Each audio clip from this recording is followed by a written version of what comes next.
Assalamualaikum warahmatullahi wabarakatuh. Kembali lagi dengan saya, Munanda Irawan, mahasiswi Teknik Pertanian Angkatan 2018 Universitas Syah Kuala, Banda Aceh.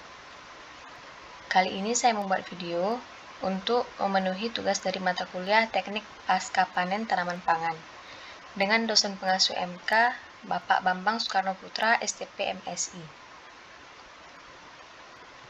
Kali ini saya akan menyampaikan materi mengenai penanganan pasca panen kacang tanah. Baiklah, langsung saja kita masuk ke materinya. Yang pertama ada gambaran umum dari kacang tanah. Kacang tanah merupakan salah satu sumber protein nabati yang cukup penting di Indonesia dalam pola menu makanan di masyarakat. Luas pertanaman kacang tanah di Indonesia menempati urutan keempat setelah padi, jagung, dan kedelai. Di Indonesia, kacang tanah sebagian besar ditanam di lahan kering dan sebagian kecilnya di lahan sawah. Masing-masing jenis lahan tersebut memiliki karakteristik yang berbeda-beda, sehingga potensi hasilnya pun dapat saja berbeda.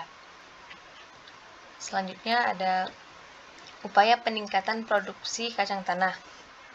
Untuk memenuhi kebutuhan, mengurangi impor, dan meningkatkan ekspor, maka upaya peningkatan produksi harus bersungguh-sungguh dilakukan. Upaya ini akan tercapai apabila ada kemitraan antara pemerintah, petani, dan swasta.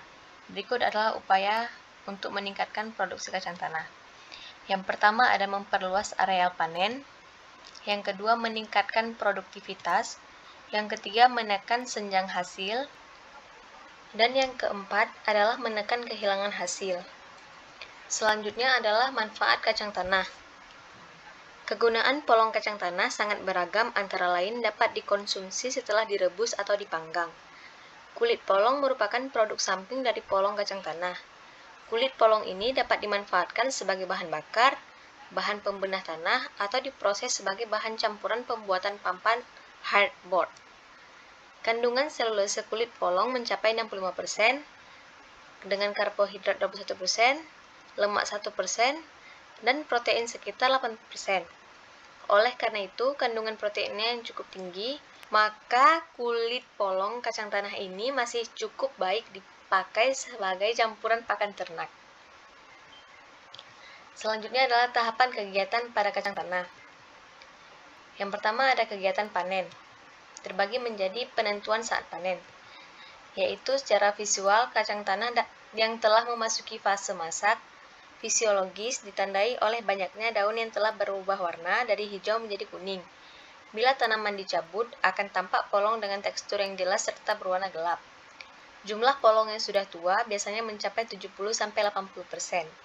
Varietas unggul dan varietas lokal tipe Spanish mempunyai umur masa antara 85-90 hari, sedangkan tipe Valencia antara 100-110 hari. Yang kedua ada cara panennya. Panen dilakukan secara manual, dicabut dengan tangan. Karena cara ini memerlukan banyak tenaga kerja, mencapai 30-40 orang per hektarnya,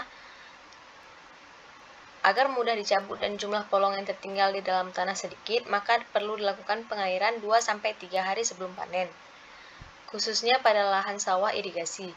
Sementara panen di lahan kering sangat bergantung pada curah hujan. Cara panen dengan mencabut tanaman masih dirasakan cukup baik untuk memperkecil kerusakan dibandingkan cara mekanis.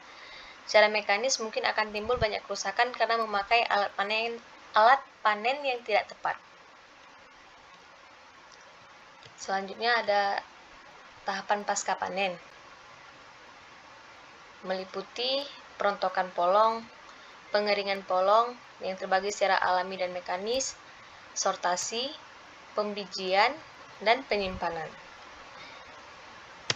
Sekian video ini. Thanks for watching. Assalamualaikum warahmatullahi wabarakatuh.